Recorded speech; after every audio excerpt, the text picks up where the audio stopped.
Hey guys, तो आप लोगों को यहाँ पे ग्रो ऐप में एक ऑप्शन यहाँ पे देखने को मिलेगा, यू हैव नो होल्डिंग्स का। अगर आप क्या करते हैं, ग्रो ऐप को ओपन करेंगे तो यहाँ पे क्या है कि स्टॉक्स का ऑप्शन शो करेगा, एफएनओ का ऑप्शन शो करेगा, यहाँ पे म्यूचुअल फंड्स का ऑप्शन शो करेगा। अब जैसे आप क्या करते हैं, स्टॉक्स वाले ऑप्शन पे क्लिक करेंगे तो ये ऑप्शन देखने को मिलेगा।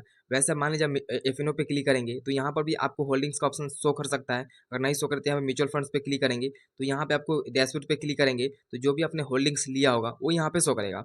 अब जैसे हम स्टॉक्स पे क्लिक करते हैं तो यहाँ बोल रहा है कि यू हैव नो होल्डिंग्स, मतलब समझिए, जैसे आप क्या करते हैं, ग्रो ऐप में कोई भी स्टॉक्स को बाई करते हैं, ठीक, कोई भी स्टॉक्स को बाई करेंगे तो सबसे पहले बाई करेंगे तो यहाँ पे ऑर्डर्स में शो करेगा कि आपका स्टॉक्स ऑर्डर में रहेगा।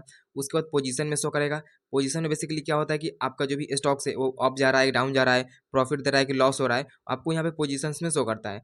होल्डिंग्स का मतलब ये होता है कि आपने कौन कौन से स्टॉक्स को बाई किया है, किस किस स्टॉक्स को आपने खरीदा है, आप लोग को होल्डिंग में शो करेगा।